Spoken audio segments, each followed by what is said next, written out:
Vamos lá, amigos. Muito boa noite para todos, né? É um prazer estarmos aqui mais uma vez, né? Mas deixa eu aumentar um pouquinho aqui.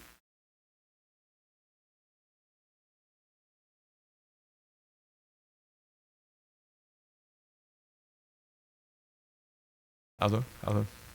Só para poder acertar aí também por conta da gravação, né? O João Antônio não está aí, estou meio enrolado ali com essa multiplicidade eletrônica aqui, estou meio enrolado. Mas vamos nós, amigos. Sejamos todos muito bem-vindos, né? Vamos, como sempre, sortear aqui uma página, né? Abrindo ao acaso. E aí, então, vamos fazer a nossa prece inicial e nos preparar para a nossa palestra de hoje, né? Nosso estudo de hoje. Do livro Fonte Viva, pelo Espírito Emmanuel, psicografia de Chico Xavier. Regozijemo-nos sempre. Regozijai-vos sempre. É a frase de Paulo, na primeira epístola aos Tessalonicenses, capítulo 5, versículo 16. O texto evangélico não nos exorta ao júbilo somente nos dias em que nos sintamos pessoalmente felizes. Assevera com simplicidade: regozijai-vos sempre. Nada existe no mundo que não possa transformar-se em respeitável motivo de trabalho, alegria e santificação. E a própria natureza cada dia exibe expressivos ensinamentos nesse particular. Depois da tempestade que arranca raízes, mutila árvores, destrói ninhos e enlameia estradas, a sementeira reaparece. O tronco deita vergônteas novas, as aves refazem os lares suspensos e o caminho se coroa de sol. Somente o homem, herói da inteligência, guarda consigo a carantonha do pessimismo por tempo indeterminado, qual se fora gênio irado e desiludido, interessado em destruir o que lhe não pertence. A ausência continuada de esperanças e de alegria na alma significa evolução deficitária. Por toda parte há convites à edificação e ao aprimoramento, desafiando-nos à ação no engrandecimento comum. Ninguém é tão infeliz que não possa produzir alguns pensamentos de bondade, nem tão pobre que não possa distribuir alguns sorrisos e boas palavras com os seus companheiros na luta cotidiana. Tristeza de todo instante é ferrugem nas engrenagens da alma. Lamentação quanto mais é ociosidade ou resistência destrutiva. É necessário acordar o coração e atender dignamente à parte que nos compete no drama evolutivo da vida, sem ódio, sem queixa, sem desânimo. A experiência é o que é. Nossos companheiros são o que são. Cada qual de nós recebe o quinhão de luta imprescindível aprendizado que devemos realizar. Ninguém está deserdado de oportunidades em favor da sua própria melhoria. A grande questão é obedecer a Deus, amando-o e servir ao próximo de boa vontade. Quem solucionou semelhante problema dentro de si mesmo, sabe que todas as criaturas e situações da senda são mensagens vivas em que podemos recolher as bênçãos do amor e da sabedoria, se aceitamos a lição que o Senhor nos oferece. Nesse sentido, pois, não nos esqueçamos de que Paulo, o timorato batalhador do Evangelho, sob tormentas de preocupações, encontrou recurso em si mesmo para dizer aos irmãos de luta: regozijai-vos sempre. Que página bela para as nossas reflexões e nos vai servir bastante para o nosso estudo também. Vamos orar, amigos.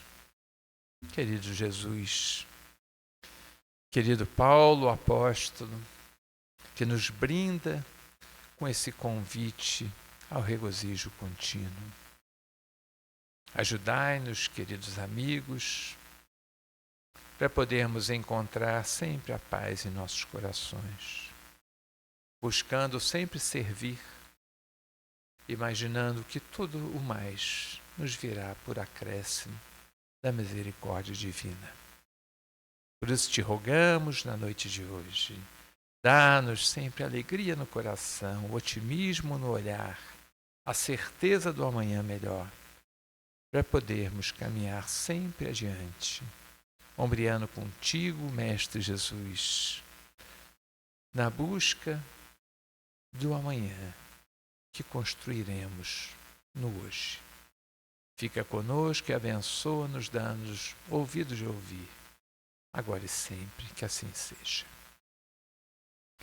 Queridos amigos, hoje, não só na direção, mas hoje também estamos aqui para fazer o estudo, né? Então, já há algum tempo, né, a gente vem trabalhando esse tema, né?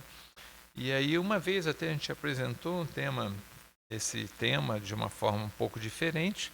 Então, a ideia é a gente trazer para algumas reflexões nossas, né? A gente aproveitar essa noite para a gente tirar algumas reflexões, sobretudo nos momentos do dia a dia que a gente tem atravessado, né? Esse texto, portanto, né, do nosso estudo é um estudo que está no Evangelho, né, segundo o Espiritismo, capítulo 5, itens 12 e 13, que se chama Motivos de Resignação. Então, eu vou começar com um vídeo, né, e aí a gente vai conversar um pouquinho sobre esse vídeo.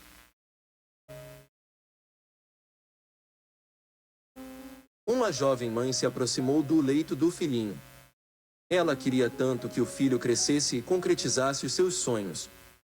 Entretanto, a leucemia o estava matando. Lembrou-se de que, um dia, o filho lhe dissera que queria ser bombeiro, quando crescesse.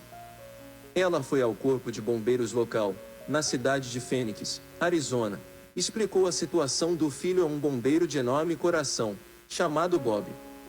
Seria possível, perguntou, meu filho de 6 anos dar uma volta no carro de bombeiros, em torno do quarteirão? Nós podemos fazer muito mais, respondeu Bob. Se estiver com seu filho pronto às 7 horas da manhã, na próxima quarta-feira, nos faremos dele um bombeiro honorário por todo o dia. Ele poderá vir ao quartel, comer conosco, sair para atender as chamadas de incêndio. Se você nos der as medidas dele, conseguiremos um uniforme verdadeiro, com chapéu, com o emblema do nosso batalhão, um casaco amarelo igual ao que vestimos e botas. 3 dias depois, o bombeiro Bob pegou o garoto Billy. Vestiu com o uniforme de bombeiro e o escoltou do leito do hospital até o caminhão dos bombeiros. Billy ficou sentado na parte de trás do caminhão e foi levado ao quartel central. Ele estava muito feliz. Acompanhou os 3 chamados que acontecem naquele dia e saiu no caminhão-tanque, na van dos paramédicos e no carro especial do chefe do corpo de bombeiros. Até foi filmado pelo programa de televisão local. Com o seu sonho realizado, Billy ficou tão contente que viveu 3 meses além da previsão dos médicos. Uma noite, a enfermeira-chefe começou a chamar toda a família ao hospital. Billy estava morrendo. Ela se lembrou do passeio com os bombeiros. Por isso, ligou para o quartel e perguntou se um bombeiro poderia fazer uma visita rápida ao garoto. Com certeza, ele ficaria feliz. O chefe dos bombeiros respondeu, nós podemos fazer muito mais do que isso. Estaremos aí em 5 minutos. Quando você ouvir as sirenes e ver as luzes de nossos carros, avise no sistema de som que não se trata de um incêndio. É apenas o corpo de bombeiros vindo visitar, mais uma vez um de seus mais distintos integrantes e, por favor, abra a janela do quarto dele. 5 minutos depois, uma van e um caminhão com escada Majrus chegaram ao hospital, estenderam a escada até o andar onde estava o garoto. 16 bombeiros subiram pela escada e, com a permissão da mãe, abraçaram e saudaram o melhor bombeiro de todo o quartel.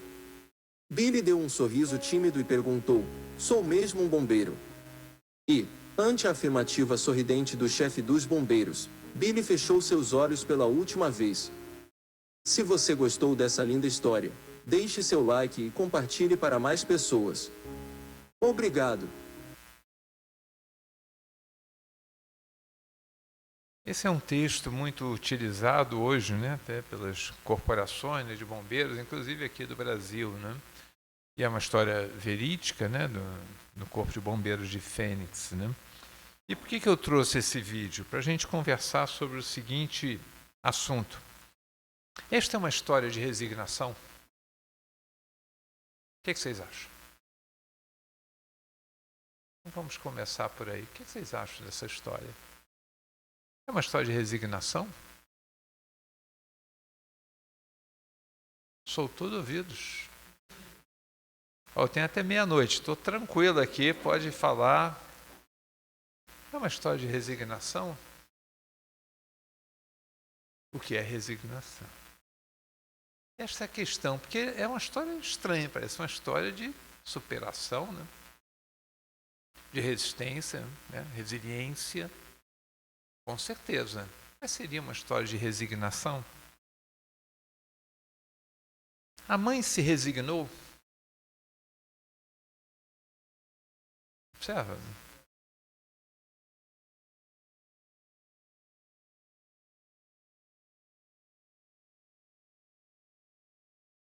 Muito bem colocado. Muito bem colocado. Esta é a grande dificuldade que a gente tem. Porque observa quando a gente começa a estudar a questão do chefe dos bombeiros, né? Ele parece de todos ali o menos resignado, né? A frase dele, assim, né, do Bob, né, é sempre fantástica, né? Nós podemos fazer muito mais, né? Então essa é a grande frase dele, como se a vida dele fosse muito fundamentada e nós podemos fazer muito mais. Ele sempre enxerga a vida de uma forma que eu posso fazer muito mais, né? Que é uma forma de vida, um estilo de vida interessante que nós vamos conversar aqui um pouco, né? Mas aí cabe essa pergunta exatamente que ele fez. O que é resignar-se, né? Observe que a gente tem algumas dificuldades com essa palavra, né, da resignação. E é isso que nós vamos conversar aqui um pouco hoje sobre o que é resignação, né? Por exemplo, eu fui ver ali no dicionário, né, no Michaelis, e ele coloca assim, conformar-se pacientemente sem se revoltar. Então essa é uma das definições, né? Vou botar uma outra aqui já, né? Que vai ser mais complicada, mas essa é uma das definições, né? Conformar-se pacientemente sem se revoltar. Nesse ponto de vista, a mãe se resignou? A mãe se resignou. Olha que coisa interessante, né? A própria luta dela, mas existe por trás da luta dela, existe uma resignação. Existe um fato que ela não pode mudar. Observa que ela não está revoltada, ela está aceitando o destino dela. E o destino dela é saber que ela está se despedindo do filho dela. Oi? E quis fazer o melhor. Por isso a palavra, o sentido da resignação é tão difícil para a gente, né? Porque se você olhar sobre um aspecto, né? Ela não está resignada, ela vai fazer um monte de coisa. Ela buscou o corpo de bombeiro. Por uma frase que ela tinha ouvido do seu filho, numa busca de tentar trazer uma alegria para ele, nos momentos, obviamente, de dores, né, da leucemia, se preparando já rumo ao final do corpo físico, né? Então ela busca, ela lembra, ela resgata, então o que mostra que é uma mãe atenta, buscando tudo que ela pode para dar para o seu filho. Mas em nenhum momento ela diz que o filho vai viver. E ela sabe disso. E esta é uma questão. Ela podia ter recebido. Observa que ela tentou uma saída e nessa saída ela encontrou uma outra pessoa. Essa outra pessoa, uma pessoa fantástica, que muda, né, a vida daquele garoto, né? Observa que a nossa visão imortalista da vida faz com que a gente imagine que este encontro tenha modificado a vida do garoto, porque o garoto é um espírito, e um espírito que partiu do plano corpóreo, né, com uma felicidade, com um amigo, se sentindo integrante a um corpo de pessoas onde ele provavelmente não vai esquecer jamais. Então observa que esse companheiro, né, esse Bob, né, chefe lá da corporação de Fênix, né, efetivamente fez a diferença na vida daquele garoto, né? E obviamente ele não se resignou, a fazer apenas o pedido, porque ele fez muito mais do que o pedido. Por outro lado, em nenhum momento ele achou que ia curar o garoto da sua doença. O que mostra que tinha uma aceitação, é isso que a gente vai conversar, sem revolta. Observa que o último chamado dele, né, era um último chamado que ele já foi sabendo que era o último momento, era o último respiro dentro daquela encarnação do companheiro, né? Mas apesar disso ele vai, e portanto vai resignado de que aquele é o momento de despedida dele e do garoto. Mas apesar do momento de despedida dele e do garoto, ele vai podendo fazer muito mais. Essa é a frase dele novamente para a mãe. Eu posso fazer muito mais do que o que você está me pedindo. Se a gente pegar uma outra definição de resignação, eu fiz aqui um colorido aqui, eu não sou torcedor do Fluminense não, mas fiz aqui um monte de coisa aqui, vermelha aqui, verde para vocês, né? Porque, na verdade, eu peguei uma outra definição, né, no Dício, né, o DOT, né, com, né, que é o dicionário online de português, e tentei trazer algumas palavras, né, que o dicionário coloca, e coloquei em verde aquilo que me batia bem. Coloquei em vermelho aquilo que não me batia bem sobre a questão de resignação. Então, eu queria só a gente fazer essa reflexão, né? Submissão à vontade de alguém. Aí eu botei em vermelho. Resignar, eu me submeter à vontade de alguém? Quero me submeter à vontade de alguém. Mas submeter à vontade de Deus? Submeter à vontade de Deus. Eu quero me submeter à vontade de Deus. Então, eu fui vendo assim algumas palavras, né? Submeter ao destino. Ao destino é aquilo que nós estamos conversando. O destino é o destino. Eu não posso mudar o destino. E nós vamos falar um pouquinho sobre isso. Eu não posso mudar, me parece uma boa palavra. Sujeição, me submeter, sei, sofrer com resignação. Sofrer é uma palavra que bate muito mal para mim. O operário não se resignou às ordens do patrão. Ainda dá um exemplo aqui, o operário não se resignou às ordens do patrão. Demissão, também bateu muito mal para mim essa palavra aqui. Aí veio aceitar pacificamente as dores. Essa me bateu bem. E essa a gente vai conversar um pouquinho. Sofrimento, me bateu muito mal. Resignação e impotência, comparar resignação à impotência, me bateu um pouco mal. E aí vinha desobrigação, renúncia, desistência. Desistência é uma palavra horrorosa. Desistir. Parece que você tentou e agora você não vai. Oi, Monique. Isso. Mas observa que, por que eu trouxe essa definição do dicionário? Né? Porque o dicionário vai tentar trazer para a gente o que é a interpretação que a sociedade tem daquela palavra. O dicionário quer nos ajudar para que quando alguém use aquela palavra, você entenda o que aquela palavra quer dizer. Por isso que eu trouxe, para mostrar a dificuldade que a palavra traz. Porque conforme ela mostra palavras que parecem uma coisa que absolutamente eu não quero. Então Kardec estaria errado com essa questão do Evangelho quando ele fala sobre o item resignação. Porque, aparentemente, a quantidade de vermelhos aqui, né, resignação é sinônimo de aceitação, ok. Conformação, submissão, desistência, renúncia, abdicação, sujeição, subalternidade, obediência. Obediência, ok, eu sou uma pessoa obediente. Dependência. Entendeu? E aí, né, observa aquele antônimo, né, de protesto, né, e aí ele coloca outras que eu achei que, como antônimo, seriam adequadas. Esta é a questão da palavra, é isso que eu queria conversar um pouco com vocês, né? Obviamente, nós estamos aqui para estudar, né? E só trouxe para vocês, assim, para a dificuldade, que foi a pergunta que o colega fez. O que é resignar-se? Se a gente souber direito o que é isso, vai ficar mais fácil a gente trabalhar essa questão, né? Bom, aqui vamos começar com o Sermão da Montanha, né? O Sermão da Montanha vem com as bem-aventuranças, né? Essas bem-aventuranças, né?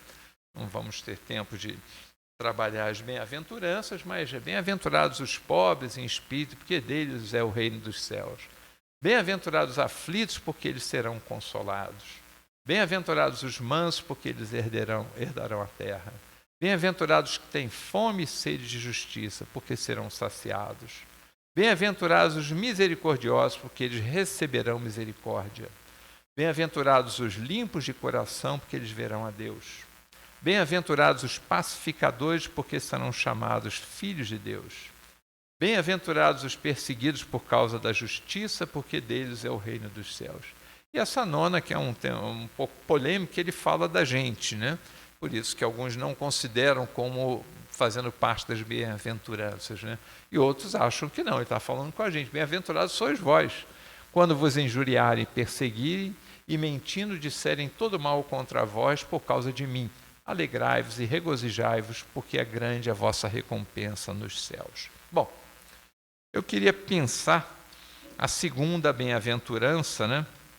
Onde ele coloca bem-aventurados aflitos, porque eles serão consolados. Por quê? Por que são bem-aventurados aflitos? A gente estuda aliás, estudamos, né, Marcelo, na jornada estudamos essas bem-aventuranças, né, no capítulo, né, Edson aqui presente, capítulos 5º, 6º e 7º, né, do Evangelho segundo Mateus, né, estudamos bastante essas bem-aventuranças. É um tema muito bom, muito gostoso para a gente estudar.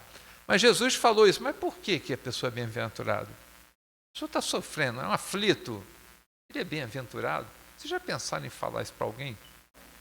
Você encontra alguém na rua, aflito, a pessoa lá desesperada, e você diz para ela assim, você é um bem-aventurado. O que vai acontecer contigo?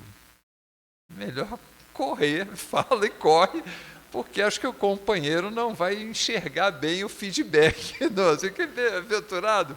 Não, Jesus que falou isso daqui, o bem-aventurado. Então a questão é por quê? Por que eles seriam bem-aventurados? E aí vamos entrar nas causas atuais e anteriores das aflições, também no Evangelho, segundo o Espiritismo. Se são causas atuais, e aqui vamos falar de alguns motivos. A dor evita o desvio. Então nós estávamos hoje na reunião de diretoria, a gente estava conversando lá um pouquinho, e estava falando assim, a pessoa ali, um dos diretores, das diretoras, tinham feito uma cirurgia e estava falando assim na boca, falando assim, todo mundo agora está indo no dentista. Eu falei assim, Alberto, cadê o Alberto? Aqui, Alberto. Todo mundo está indo no dentista. Eu falei, todo mundo da nossa idade está indo no dentista. É bem verdade, assim. Por quê? A dor de dente é uma dádiva. Ou não. Ou não. Oi? Para o dentista aí, Alberto, ó. Está falando aqui, tá vendo? Ele já está até agradecendo ali, mais um paciente que chegou aqui. Observa, a dor é o que nos lembra de termos que fazer alguma coisa que nós não fizemos. Não houvesse a dor, nós íamos rumo ao infinito, íamos destruir tudo. A dor nos traz de volta por algo que não fizemos. Tivéssemos feito uma boa profilaxia, não precisaríamos da dor. Tivéssemos feito uma boa prevenção junto às leis do Pai, não precisaríamos da dor. Mas quando não fazemos, vem a dor para nos auxiliar a trazer de volta. Porque senão nós não voltamos. E continuamos no erro. E continuamos. E cada vez mais distante, precisamos dela para nos trazer de volta. Observe, é uma forma de enxergar a dor, né? O exemplo do pastor de ovelhas, né, que eu gosto sempre, né?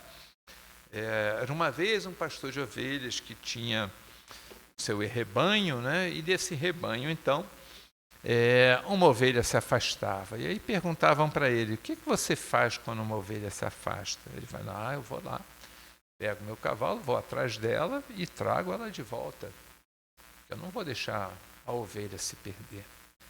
E aí a pessoa pergunta, mas o que você faz quando essa ovelha, então, se afasta e cai num buraco, quebra a pata, agora ela não pode nem caminhar, como é que você faz?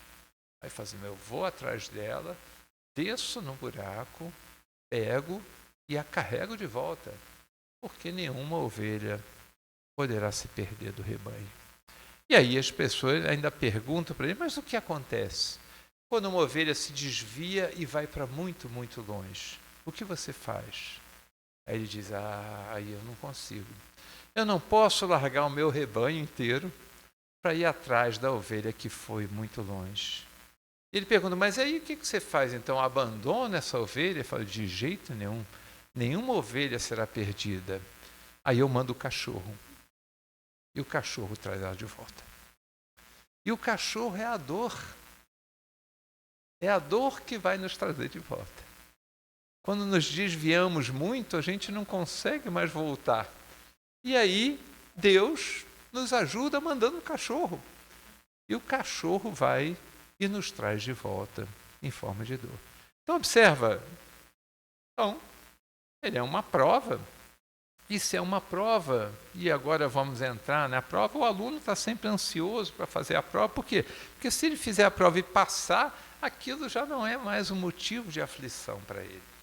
Portanto, as pessoas que estão passando pela experiência da dor já são bem-aventurados porque já começaram a se aproximar do final. Mas vamos continuar, porque pode não ser uma causa atual da aflição e pode ser uma causa de outras vidas, uma causa anterior da aflição. Mas se é uma expiação, e portanto a expiação há de ter uma causa no passado, se eu tenho então uma causa no passado, é uma expiação. Por que é uma expiação? Porque no meu processo de resgate, na minha consciência que me julga, eu preciso ter o arrependimento, a expiação e a reparação. Portanto, a expiação faz parte do meu processo. Primeiro eu preciso me arrepender do que eu fiz de errado. Eu me arrependi. Desculpa, me arrependi. Mas não é suficiente.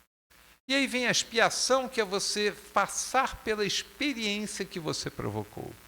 Porque talvez você não tenha sentido ainda o que é passar por isso. Eu segui as pessoas, mas nunca vim cego. Mas virei. Virei porque será importante para mim avaliar o que é experienciar o mal que eu fiz para as outras pessoas. Porque talvez eu não tenha conseguido ainda avaliar na sua plenitude. E esse é o processo de expiação. E, por fim, a reparação. A hora que você já teve essa experiência, você sabe o que é, agora vamos reparar o mal que nós fizemos. E esse é o processo do nosso resgate, né? Ora, se tudo isso está na minha consciência, se tudo isso é julgado pela consciência, então qual é a causa de tudo isso? Ela está em mim. Ou alguma coisa que está me trazendo de volta, ou alguma coisa que eu fiz e que agora eu estou melhor do que antes. Por que eu estou melhor do que antes? Porque eu me aproximo mais da cura. E essa é a ideia da bem-aventurança. Jesus olha para aquela pessoa já sofrendo e diz para ela, você é bem-aventurado porque você já está no processo de volta. Porque tem outros que estão no processo de ida. E esses vão sofrer ainda muito mais. Então, você que já começou o caminho de volta, portanto, você é bem-aventurado, né? Eu trouxe alguns textos, né, do Evangelho segundo o Espiritismo, né? Se suportadas pacientemente na terra, essas dores vos poupam séculos de sofrimento. Ora, uma dor que me poupa séculos de sofrimento está de bom tamanho, não está não? Não vou reclamar. Uma dorzinha daquela. Não é uma dorzinha, é uma dorzona. Ok, uma dorzona que me poupe séculos de sofrimento, cá entre nós, estou dentro. Negócio feito, fechado. Vamos adiante. Mas se maldizemos a oportunidade, perdemos a oportunidade e somos reprovados adiando a felicidade. É todo o poder que eu tenho a adiar a minha felicidade. Então, não resgatei, se eu não resgatei, eu deixei para a próxima, a felicidade ficou para mais adiante. Porque eu não consegui ainda resgatar as minhas dores de consciência. Então, se eu já estou resgatando os meus sentimentos de culpa, obviamente, eu já começo a me aproximar da bem-aventurança, porque eu já estou próximo aí de conseguir o meu resgate. Bom, aqui trouxe a grande liquidação do Pai Celestial, né? A gente está sempre buscando uma liquidaçãozinha. Essa é a grande liquidação do Pai Celestial. Qual é a grande liquidação? Quem disse que nós pagamos tudo o que devíamos? Essa é a liquidação. Não pagamos tudo o que nós devemos. Apenas Deus quer que a gente entenda o que é a dor que nós provocamos. Esse é o processo da expiação.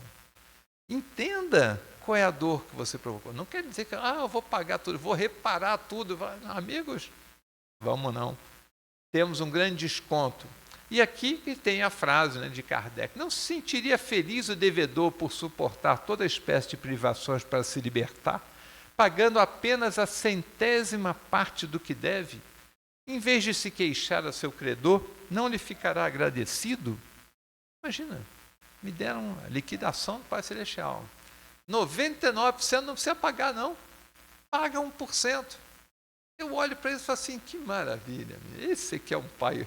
Esse é o que eu espero do Pai Celestial mesmo. Isso é uma maravilha de pai. Jogou 99% fora. Mas eu esqueço e reclamo do 1%. Ainda tem isso, 1%. Me parece uma coisa muito dolorosa e eu vou lá e reclamo a beça do 1%. Né? Então, qual é a reflexão? Se Deus é justo, onipotente, e ainda estamos de castigo, qual a lição que não aprendemos? Observa esses dois princípios, né, da divindade, né, que é ele ser infinitamente justo e ele ser onipotente. Alguém aqui tem alguma dúvida sobre esses dois princípios de Deus? Isso é uma coisa importante para a gente sempre pensar nisso. Deus realmente pode tudo? Essa é uma coisa que a gente fala de boca, estou falando para a gente refletir. Deus realmente pode tudo? Deus realmente é justo. Porque se a gente acreditar nesses dois princípios da divindade, nesses dois atributos da divindade, melhor falando, se a gente acreditar nesses dois atributos, a gente vai chegar à conclusão que tudo que nos acontece é justo e Deus permitiu. E se Deus é justo e permitiu por quê? Porque era alguma coisa boa que Ele quer nos dar. E se é alguma coisa boa, e eu reclamo tanto que é uma dor horrorosa, pergunto: a hora que eu aprender, passa a dor? Observa, Deus é infinitamente justo e Deus é onipotente. A hora que eu aprender a lição do castigo, a dor vai embora? Porque senão Deus não seria justo. Porque se aquilo tudo é para um aprendizado meu, se eu já fiz o aprendizado, por que é que continuaria doendo? Não seria justo de Deus.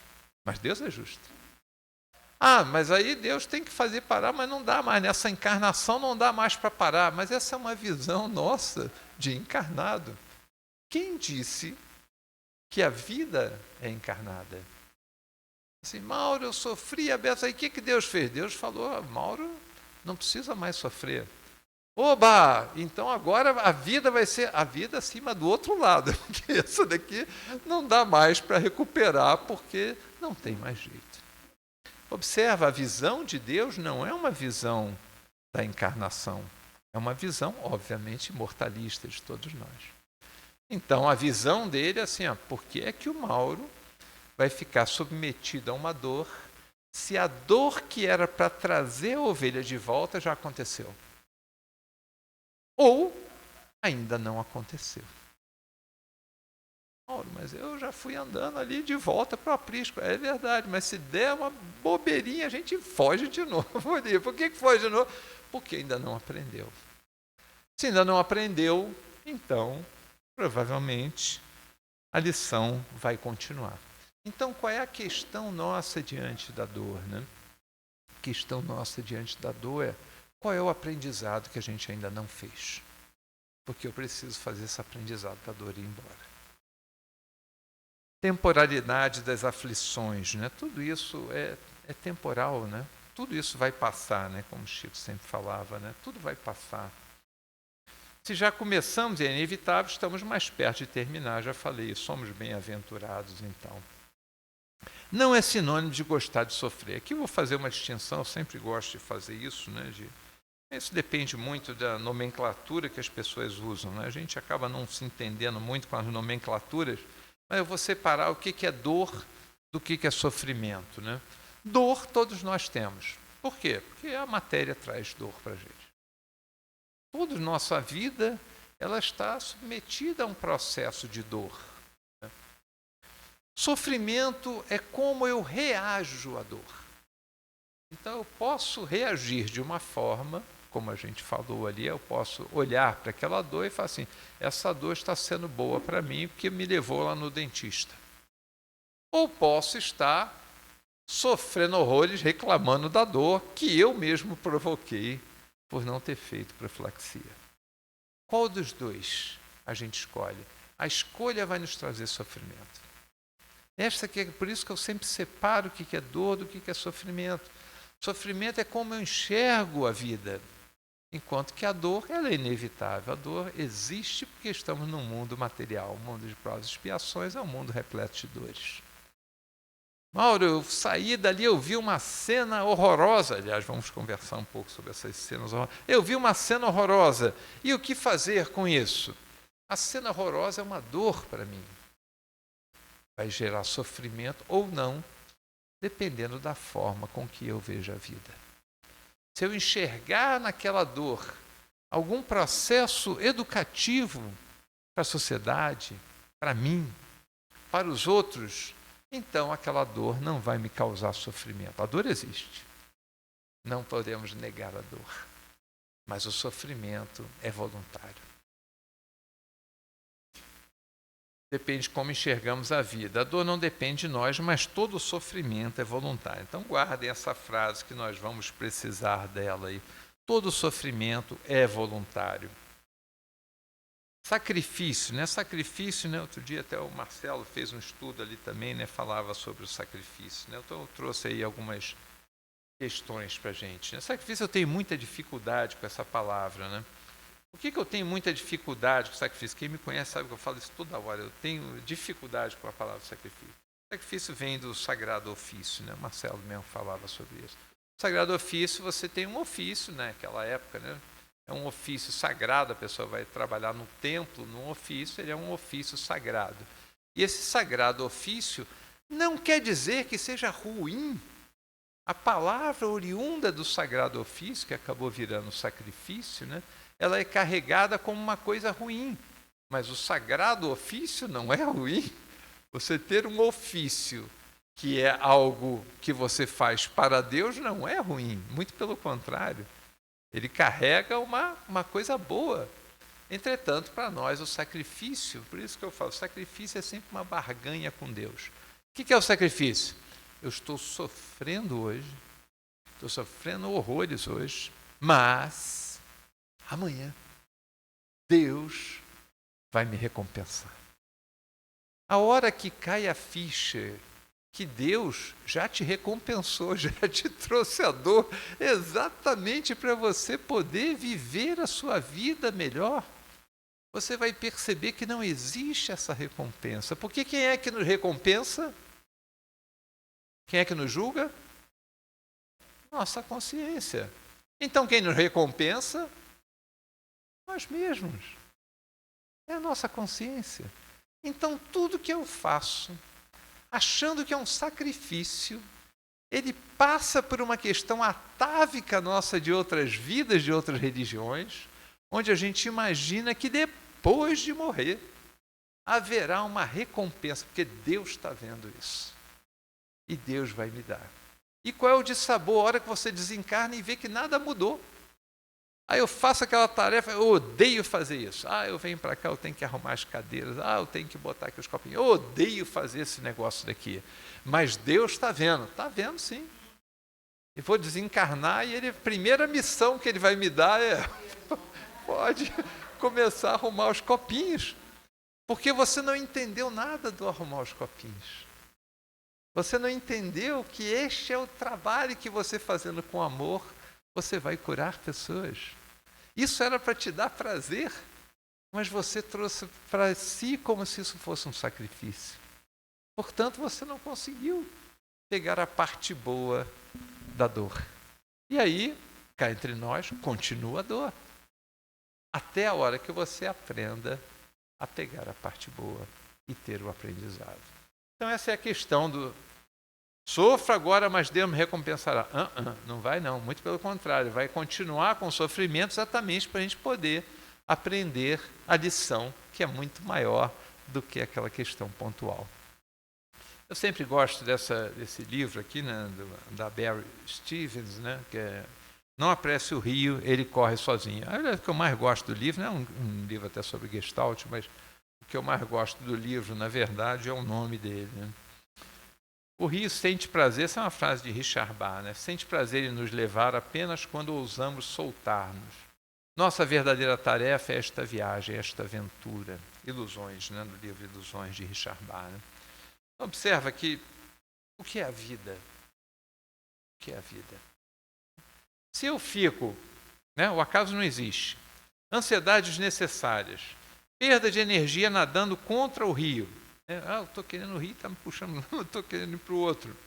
Perda de tempo segurando na margem, o rio quer me levar, mas eu não solto de jeito nenhum, fico agarrado naquela margem ali, a vida está querendo me levar e eu não largo, fico preso naquele remorso no passado, não consigo largar a margem do rio. E o rio está tentando me empurrar para a felicidade. Então, esta é a visão, né, que Richard Bach coloca para a gente. Nem encarar a vida como uma viagem, uma aventura prazerosa a ser vivida. Né? Como é que eu consigo enxergar a vida com tudo que acontece nela? Como é que eu consigo enxergar isso como algo prazeroso? É uma aventura. Viver uma aventura. E mais assim, não é verdade. Não é verdade, porque a hora que tiver para desencarnar, moribundo, eu te garanto que a gente vai olhar e falar assim, minha vida era tão boa. E por que eu não vi isso antes? Por que a criança olha assim, minha vida é horrorosa, eu não posso fazer nada, me mandam fazer tudo, eu não quero fazer nada. E aí depois a gente fica mais velho assim, se eu fosse criança. Como eu queria ser criança de novo. Observa que a vida vai passando, essa é a aventura. A aventura tem vários momentos, várias fases, mas parece que a gente está sempre reclamando daquela fase, sempre querendo uma outra fase que não chega. Ou ela está no futuro, ou ela já está no passado. Mas a vida é uma aventura prazerosa. Né? E aqui vamos entrar no nosso tema principal da resignação. Resignação é sinônimo de acomodação? Agora eu trouxe Divaldo para falar para a gente ali sobre esse tema aqui.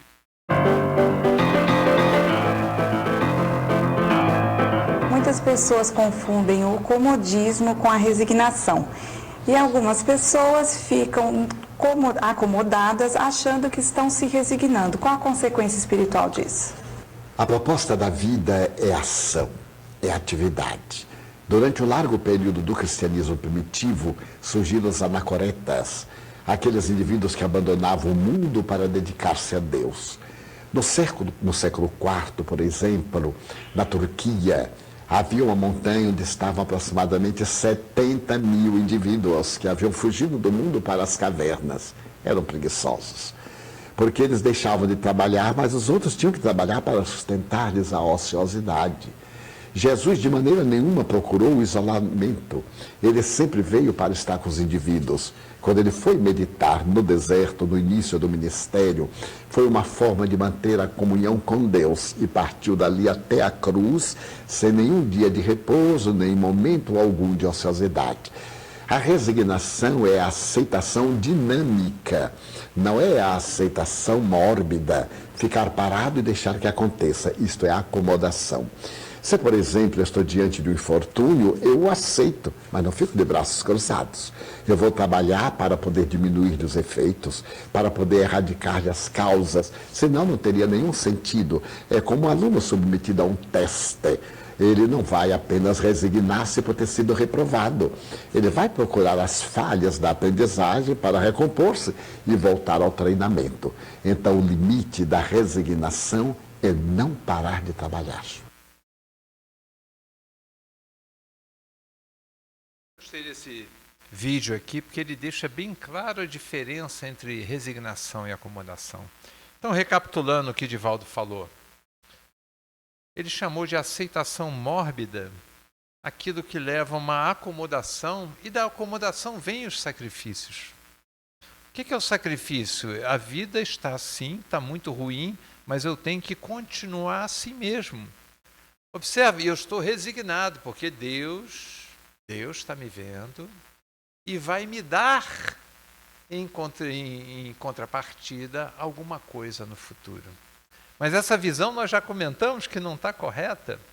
Portanto, Deus não vai me dar nada, Ele já está me dando, Ele já está me dando um monte de oportunidades. Lembra da liquidação do Pai Celestial.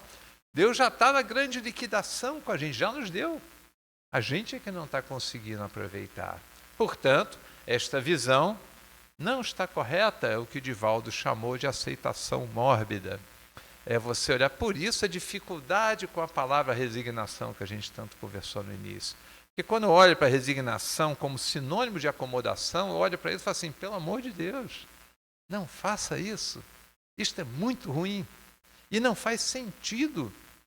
Não faz sentido a gente estar com uma dor e não tomar um analgésico. Nenhum de nós faz isso. Então, se não faz sentido eu estar com dor para tomar um analgésico, o que eu vou fazer? Eu vou tomar um analgésico e vou me curar daquela dor. Mas o fundamental é entender que a dor está ali para algum processo educativo que está querendo me dizer. E eu preciso refletir e identificar o que é esse processo educativo. Aí se eu não consigo mudar, é só uma doença que veio, ok, se eu não consigo mudar, eu tenho que me resignar. A questão é, o que ela quer me dizer? Qual é o meu aprendizado que eu tenho nela? Divaldo ainda chamou da aceitação dinâmica, né? O trabalho, ou seja, agora voltando àquela imagem do bombeiro, a mãe se resignou numa aceitação mórbida? É óbvio que não. A mãe se resignou numa aceitação dinâmica? É claro que sim. Observa que ela não parou um só momento. O tempo todo ela estava tentando agir, minimizando os impactos de alguma coisa que ela não conseguia mudar. Mas o trabalho era o que mais caracterizava aquela mãe, assim como o bombeiro, assim como o corpo de bombeiro. O trabalho era o que movimentava aquelas pessoas para eles poderem minimizar. Esse era um processo de resignação? Sim, era um processo de resignação dentro dessa aceitação dinâmica, né? Essa é a frase atribuída a Francisco de Assis, né? Que é sobre Senhor, dai-me forças para mudar o que pode ser mudado. Resignação para aceitar o que não pode ser mudado. E sabedoria para distinguir uma coisa da outra. Bom, agora falta a sabedoria. Quando eu olho para isso, eu já entendi tudo. Se me der agora a sabedoria, meus problemas estão resolvidos, desde que eu saiba e tenha essa sabedoria. Falei para vocês que a gente ia trazer isso para os momentos que a gente vive. Então vamos lá, falar um pouco sobre os finais dos tempos, né? Isso está em Mateus capítulo 24, né? Versículos 6 a 14. E certamente ouvireis falar de guerras e rumores de guerra. Vede, não vos assusteis. Olha, essa é a frase do Cristo.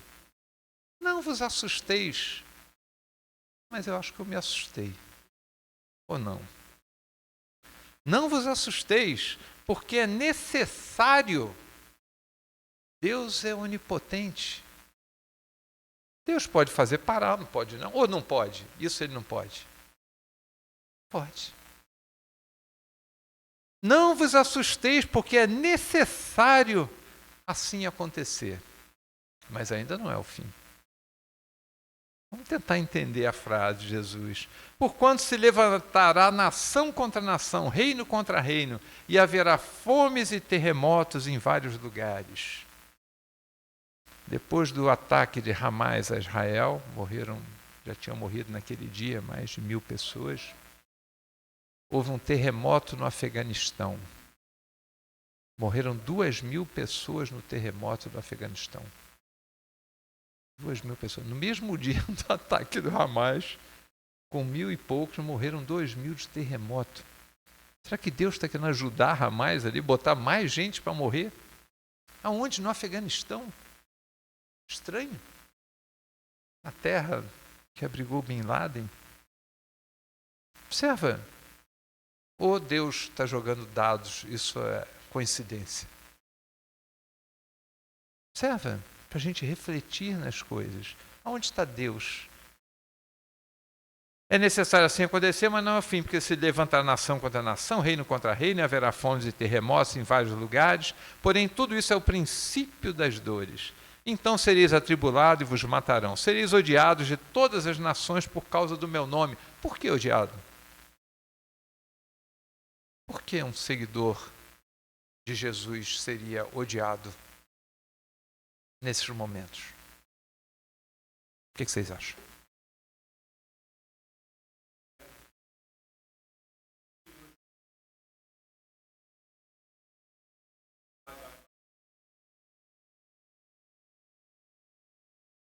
Muito bem.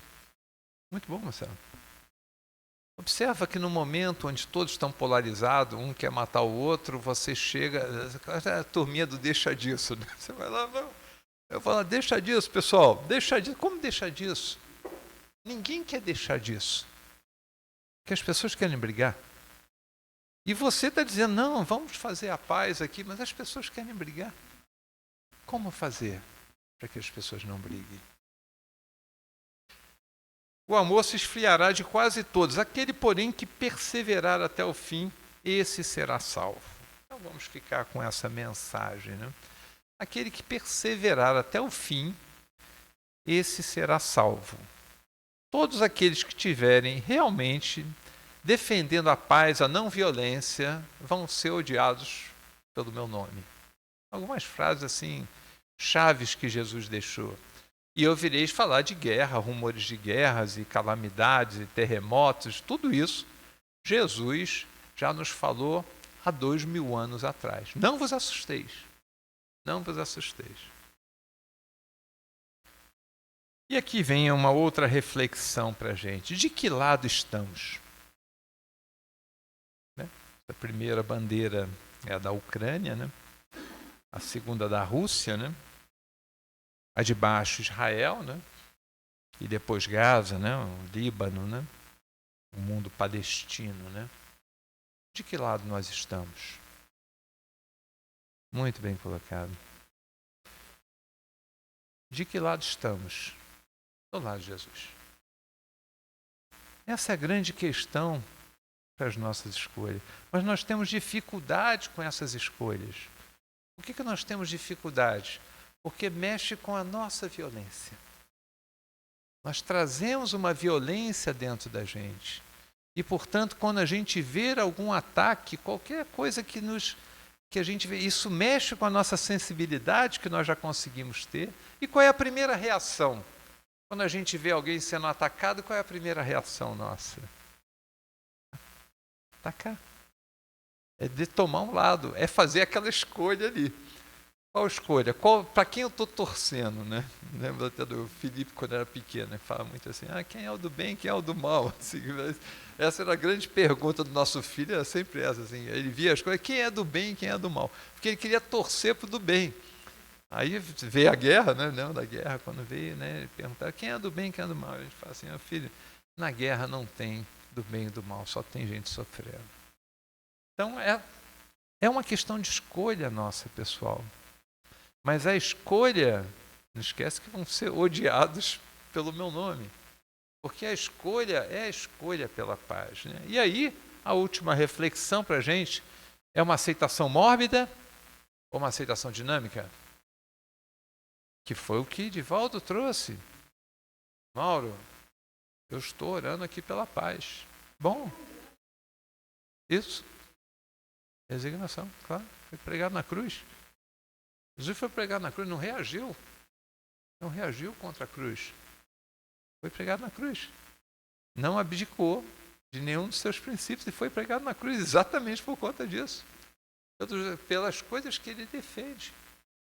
E vendo a paz. A hora que Pedro, antes da prisão, Pedro pega e decepa a orelha de Malco, ele intervém. O que é surreal. Graças a Deus a gente não estava lá, ou estava, né? Porque se imagina, você pegou, foi defender Jesus, pegou a espada para Jesus não ser preso injustamente. E Jesus não repreende os guardas que o vieram prender, repreende Pedro. Assim, Pedro, para com isso. Como parar com isso? Foi um cara que foi defender Jesus. Jesus, ao invés de falar com o guarda, não me leva não, você não tem esse direito, é injusto. Ele fala com Pedro, Pedro, embainha tua espada. Quem com a espada fere, com a espada será ferido. Observa, Jesus está querendo dar uma lição de paz. Mas foi agredido, Jesus foi agredido, claro que Jesus foi agredido. E ele faz uma retribuição para Pedro não reagir. Não reage. Porque é ruim para você reagir. Essa que é a questão do Cristo. Cristo enxerga o que ele precisa de Pedro. Pedro vai ser a pessoa que vai pacificar o cristianismo, mas se ele começa já com a espada na mão, como é que você vai pacificar qualquer coisa na sua vida? Não dá. Precisamos fazer uma aceitação. Estamos orando. Que bom, estamos orando. Mas é só isso que a gente tem que fazer? Então vamos pegar algumas coisas aqui, como sempre preocupado com o tempo. Busca da paz entre as nações.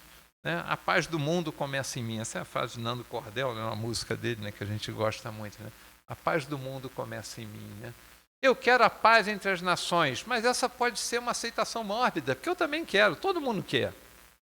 A questão é, a paz do mundo começa em mim. E eu estou em paz? Eu consigo ver um conflito e estar do lado de Jesus? Porque essa é uma decisão minha. Não é uma decisão de Israel, não é uma decisão da Ucrânia, essa é uma decisão minha. Como eu vou reagir a isso? Só depende de mim. Vou buscar o lado de Jesus? Vou achar que eu preciso pacificar o meu coração? Mas como está em paz se nos impacientamos, nos revoltamos com tudo, né? Com o que não temos, com as preocupações terrenas, com as pessoas que nos agridem, com as pessoas que nos magoam. Então eu quero a paz no mundo. Todos nós queremos a paz no mundo. Mas eu estou disposto a fazer a minha parte na paz do mundo? Essa é a grande reflexão para a gente. Será que a gente já está conseguindo fazer a nossa parte dentro daquilo que a gente quer? Vamos fazer com uma força de violência. Com uma força de violência a gente já sabe, desde Jesus, que violência só gera mais violência. Não esquece que no tempo de Jesus estavam sob dominação romana. E, portanto, todo o povo judaico estava sob dominação romana. E queriam um líder que os finalmente destruísse os romanos. E aí chega Jesus. Jesus não é esse líder e não veio para destruir os romanos. Isso foi muito difícil para os judeus, porque na hora de escolher entre Jesus e Barrabás, escolhemos Barrabás, mostrando a violência que trazemos ainda dentro da gente. Qual é a violência? Eu vou escolher alguém que vai lutar contra os romanos. Quem que você prefere? Jesus ou alguém que foi um líder contra Roma, que agora está preso? Qual deles a gente escolhe hoje? Qual deles a gente escolhe hoje? Essa é a grande reflexão para a gente. Será que a gente já escolhe Jesus? Se já escolhemos Jesus, então escolhemos a paz. Se escolhemos a paz, vamos primeiro pacificar o nosso coração. Vamos pacificar as pessoas que nos rodeiam. Vamos trazer menos violência. Vamos fazer que as pessoas reflitam um pouco mais naquilo que elas estão falando. Vamos tentar proteger as pessoas. Vamos tentar evitar uma catástrofe maior. Vamos tentar evitar uma guerra global. O mundo está se preparando para uma guerra nesse exato momento. polarizado, eu tenho bloco disso, bloco daquilo, eu sei lá quais são os blocos. O meu bloco tem que ser Jesus. Tem que ser Jesus. Não tenho mais essa condição de ter que escolher entre qual bloco eu vou estar, qual que eu vou torcer. Eu não posso mais fazer isso na minha vida. Eu tenho que escolher Jesus. E aqui fazer um último som, né? Já que a gente falou ali no Francisco de Assis, né? Trazer novamente a Elizabeth Lacerda ali, para a gente refletir nessa oração pela paz.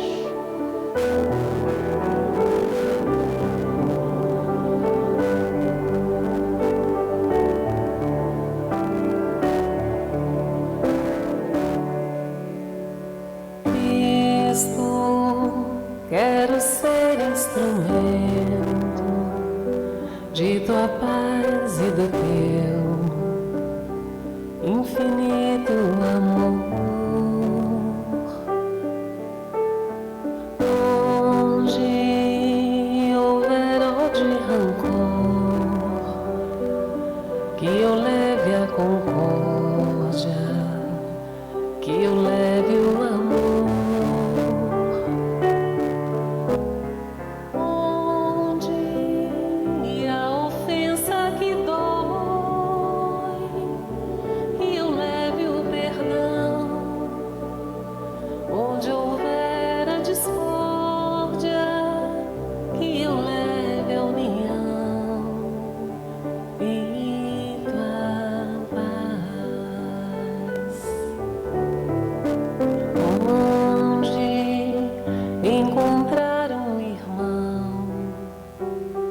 A chorar de tristeza, sem ter voz e nem vez. Quero bem no seu coração semear alegria pra florir gratidão.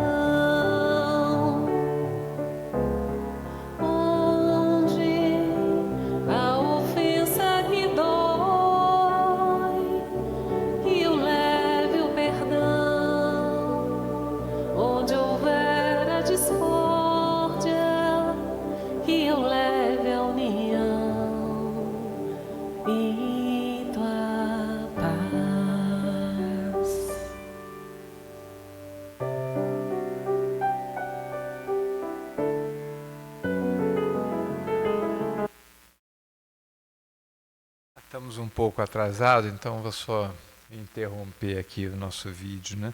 Essa é a mensagem, né, da gente na busca da paz, né? Voltamos ao Sermão da Montanha, né? Antes dele, aflitos, né?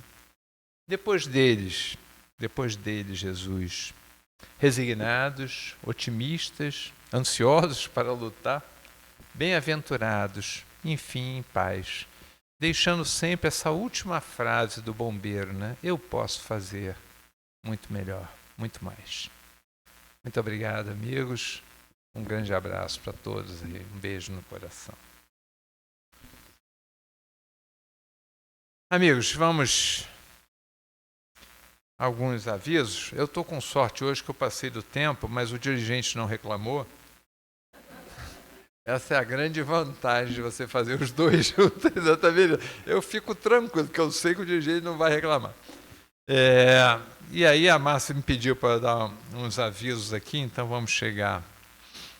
Um aviso exatamente, né, que é o Dr. José Henrique Rubim de Carvalho, né, que é da AME Teresópolis, Associação Médico Espírita de Teresópolis, né, no Facebook da AME. Ele vai então nos trazer o tema Ao Encontro da Sombra para a Saúde Integral, né, no dia 22 de outubro, às 10 horas. Né? Então esse é o evento aí que eu tinha para anunciar para vocês, que por sinal é amanhã, bem colocado, que por sinal é amanhã. Então amanhã às 10 horas, né? Aqueles que desejarem, basta entrar no Facebook da AME Teresópolis para ver o Dr. José Henrique Rubim de Carvalho. Né? Alguém nos visita hoje pela primeira vez? Como vai? Tudo bem?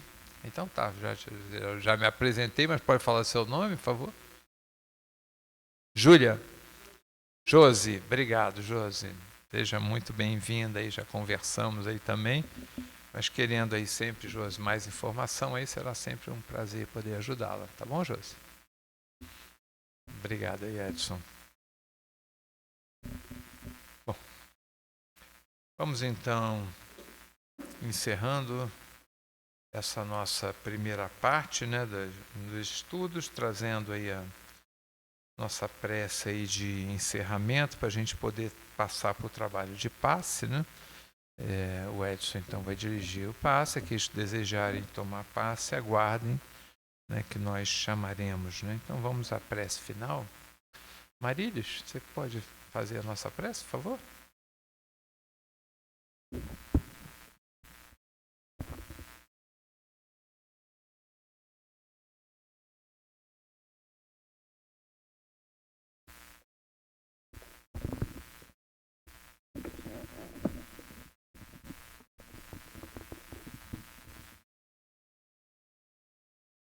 Deus, nosso Pai,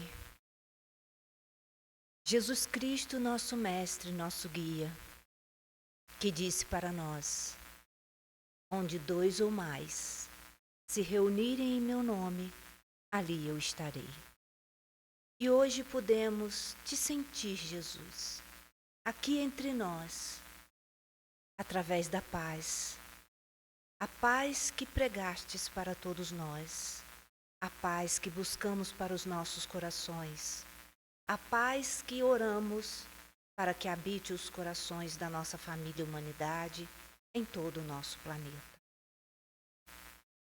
Jesus, Mestre amado e querido, aqui nós estamos, refletindo sobre seus ensinamentos, conscientes, Jesus, do quanto somos gratos por tudo que nos deixastes, exemplificando com a sua própria vida esses ensinamentos.